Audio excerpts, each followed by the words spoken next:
আল্লাহ মানুষকে কত সম্মান দিয়েছেন, ইজ্জত দিয়েছেন। আর এই মানুষকে কিছু মানুষ জালেম প্রকৃতির মানুষ, খুনে কিছু মানুষ, স্বৈরাচার কিছু মানুষ এই মানুষগুলোকে মশার চেয়ে নিকৃষ্ট মনে করে না? করে না? মানুষের ইজ্জতের কোনো দাম নেই। আল্লাহ যাহা পারে দুনিয়ার কোন মানুষ তা পারে না। যুগে যুগে জালেম ছিল, যুগে যুগে জালেমদের পতন হয়েছে। যুগে যুগে জালেম দেখিনি, ফিরাউন দেখিনি, নমরুদ দেখিনি, এই যুগের হাজারো জালেমকে আমরা এইভাবেই দেখেছি অধঃপতন হইতে। আল্লাহ দেখাই দিছে, আকাঙ্ক্ষা ছিল আল্লাহ ফিরাউনকে তো দেখতে পারলাম না, আল্লাহ নমরুদকে তো দেখতে পারলাম না, কত জালেমের কথা তুমি বলেছো কোরআনুল কারীমের ভিতরে, সেটাও দেখতে পারিনি। কিন্তু আল্লাহ মনের আকাঙ্ক্ষা তো বোঝে, বোঝে না? বোঝে না? আল্লাহ এভাবেই যুগে যুগে দেখায় দেয়, ইতিহাস থাকবে সবকিছুতে। আজকে বড় কষ্ট হয়, গত 2 দিন আগে দেখলাম ডিবি কার্যালয়ে 7 তলার ভিতরে মানে আস্তানা করছে, সেখানে দেখলাম কিছু আলেম ওলামারা তারা জানে যে এখানে কিছু লোক আছে বন্দী, কারণ এরা ওখানে ধরে নিয়ে যায়, বছরের পর বছর রাখে, নির্যাতন করে, গুম করে। তো তারা বলল যে আপনারা একটু দেখেন, তারা যদি ভিতরে কেউ থাকে আলেম ওলামা, হয়তো তারা না খেয়ে মারা যেতে পারে, কারণ ওখানে তো এই মুহূর্তে কেউ নাই, তাদেরকে কে খাবার দিবে? তখন এই কথার পরিপ্রেক্ষিতে আমাদের সেনাবাহিনী যখন সেখানে গেল, সেখানে দেখলাম একজন আলেমের পায়জামা ঝুলতেছে, আরেকটা বালিশের উপরে বুখারী শরীফ খোলা খোলা অবস্থায়, পাশে একটা, আপনারাও দেখেছেন হয়তো, পাশে একটা আপেল পড়ে আছে। তারা গুম হওয়ার পরেও, এত নির্যাতিত হওয়ার পরেও বুখারী এবং কোরআনকে হাতছাড়া করেনি। আর আমরা কি করি? সামান্য একটু সমস্যায় পড়ে গেলে আল্লাহকে ভুলে যায়। দুনিয়ার এই সমস্ত অত্যাচার জালেমদের খপ্পরে যারা পড়ে, হায়ানা জানোয়ারের থেকেও এরা নিকৃষ্ট, এরা নিকৃষ্ট। কিন্তু সেখানেও যে তারা কোরআনকে হাতছাড়া করেনি, বুখারীকে হাতছাড়া করেনি। খুলন্ত অবস্থা আমার মনে হয় পড়তেছিল, তাকে বইটা বন্ধ করার, কিতাবটা বন্ধ করার মতো সময় দেওয়া হয়নি, তাড়াতাড়ি বাইর হয়ে যাও, বিপদ। কথা ঠিক না? আমার ভাইরা, এভাবেই আলেমদেরকে নির্যাতিত করা হয়েছে। কিন্তু আলেমরা কোনো জালেমি করেনি, করেছে? দুর্নীতি করেছে? বলেন তো, কোন আলেম দুর্নীতি করেছে? কোন আলেম ইয়াবার সঙ্গে জড়িত? কোন আলেম ফ্যানচিডিলের সঙ্গে জড়িত? তারা চোরা কারবারির সঙ্গে জড়িত? যদি তাই না হয়, আলেমদেরকে এইভাবে কেন নির্যাতন করা হলো? বরঞ্চ তারা এইভাবেই মসজিদের মিম্বারে সোচ্চার হয়ে বজ্র কণ্ঠে আপনার আমার মতো মুসলমানদেরকে তারা সব সময় ভালো দিক নির্দেশনাগুলো দিয়ে গেছেন। কোনদিন কোন আলেম বলেনি গাড়িতে আগুন দাও, কোনদিন কোন আলেম বলেনি একজন মানুষকে হত্যা করো। এই নিরীহ আলেমদেরকে এইভাবেই যুগ যুগ ধরে এইভাবেই তারা লাঞ্ছিত করেছে, অপমানিত করেছে। কিন্তু একটি কথা হলো, চোখের পানি পড়তে পড়তে কোন পানি যে আল্লাহ কবুল করে নেবে এটা আপনিও জানেন না, আমরাও জানি না। কথা ঠিক না?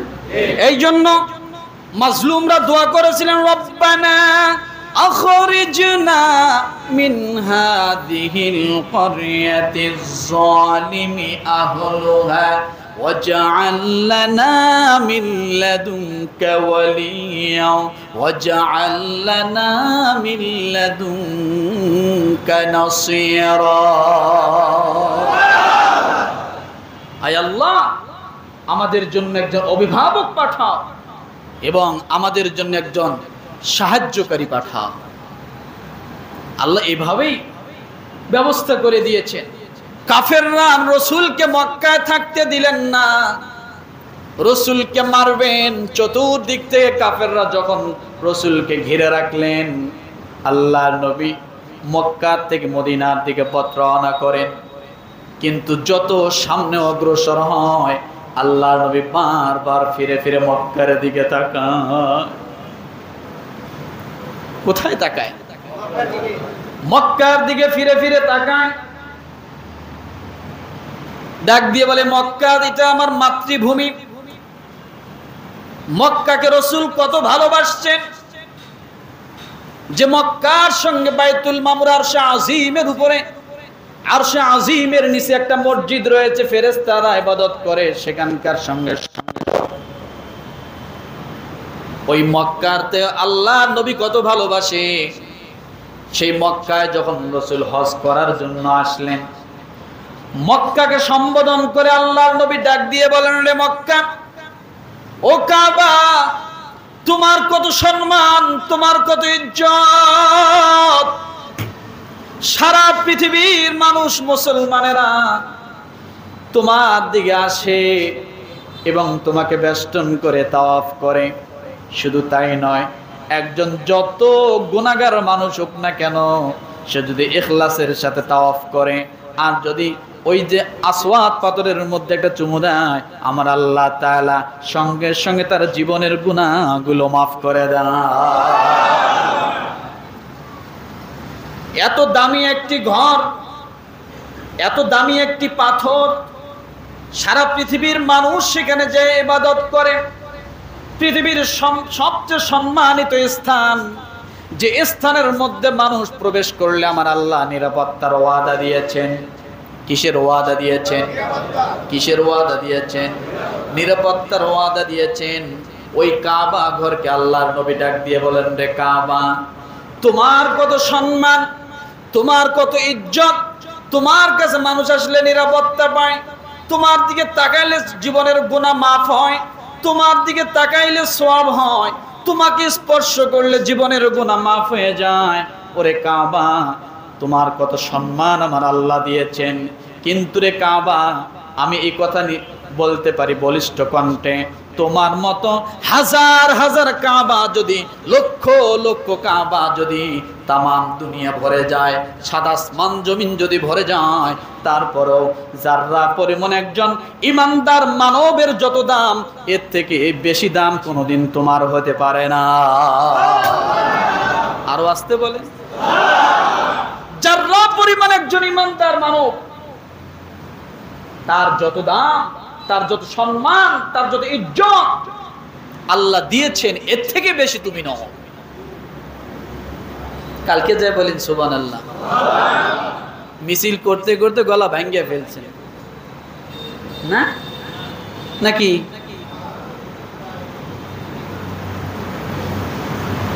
কত দামি মানুষ, কত দামি। আল্লাহ মানুষকে কত সম্মান দিয়েছেন, ইজ্জত দিয়েছেন।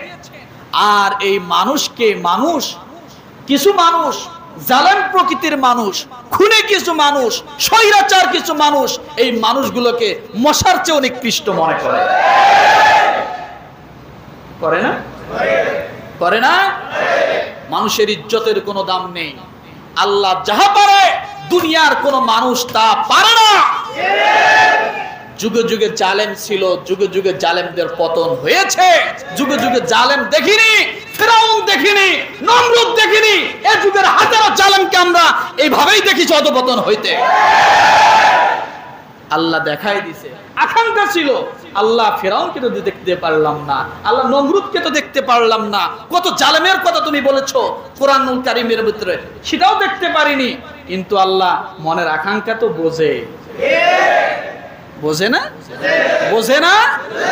আল্লাহ এভাবেই যুগে যুগে দেখায় দেয়। ইতিহাস থাকবে সবকিছুতে। আজকে বড় কষ্ট হয়। গত 2 দিন আগে দেখলাম ডিবি কার্যালয়ে 7 তলার ভিতরে মানে আস্তানা করছে। সেখানে দেখলাম কিছু আলেম ওলামারা তারা জানে যে এখানে কিছু লোক আছে বন্দী, কারণ এরা ওখানে ধরে নিয়ে যায়, বছরের পর বছর রাখে, নির্যাতন করে, গুম করে।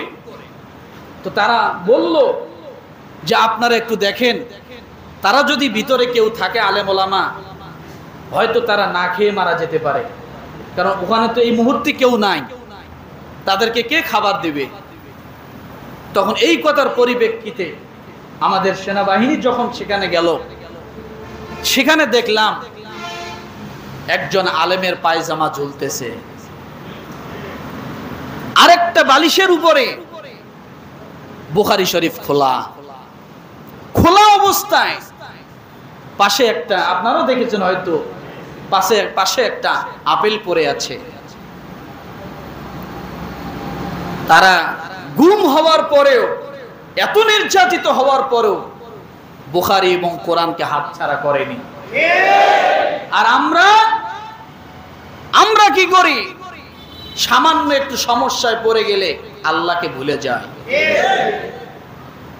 দুনিয়ার এই সমস্ত অত্যাচার জালেমদের খপ্পরে যারা পড়ে, হায়ানা জানোয়ারের থেকেও এরা নিকৃষ্ট, এরা নিকৃষ্ট।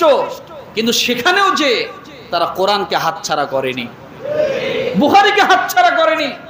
খুলন্ত অবস্থা আমার মনে হয় পড়তেছিল, তাকে বইটা বন্ধ করার, কিতাবটা বন্ধ করার মতো সময় দেওয়া হয়নি। তাড়াতাড়ি বাইর হয়ে যাও, বিপদ। কথা ঠিক না? আমার ভাইরা, এভাবেই আলেমদেরকে নির্যাতিত করা হয়েছে।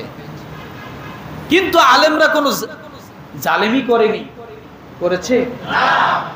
দুর্নীতি করেছে? বলেন তো, কোন আলেম দুর্নীতি করেছে? কোন আলেম ইয়াবার সঙ্গে জড়িত? কোন আলেম ফান্সিডিলের সঙ্গে জড়িত? তারা চোরা কারবারির সঙ্গে জড়িত? যদি তাই না হয়, আলেমদেরকে এভাবে কেন নির্যাতন করা হলো? বরঞ্চ তারা এইভাবেই মসজিদের মিম্বারে সোচ্চার হয়ে বজ্র কণ্ঠে আপনার আমার মতো মুসলমানদেরকে তারা সবসময় ভালো দিক নির্দেশনাগুলো দিয়ে গেছেন। কোনদিন কোন আলেম বলেনি গাড়িতে আগুন দাও, কোনদিন কোন আলেম বলেনি একজন মানুষকে হত্যা করো। এই নিরীহ আলেমদেরকে এইভাবেই যুগ যুগ ধরে এইভাবেই তারা লাঞ্ছিত করেছে, অপমানিত করেছে। কিন্তু একটি কথা হলো, চোখের পানি পড়তে পড়তে কোন পানি যে আল্লাহ কবুল করে নেবে এটা আপনিও জানেন না, আমরাও জানি না। কথা ঠিক না? এই জন্য মাজলুমরা দোয়া করেছিলেন, রব্বানা আখরিজনা মিন হাদিহিল ক্বরিয়াতিজ যালিমি আহলুহা ওয়াজআল লানা মিন লাদুনকা ওয়ালিয়্যা ওয়াজআল লানা মিন লাদুনকা নাসীরা। আয় আল্লাহ, আমাদের জন্য একজন অভিভাবক পাঠাও এবং আমাদের জন্য একজন সাহায্যকারী পাঠাও। আল্লাহ এভাবেই ব্যবস্থা করে দিয়েছেন।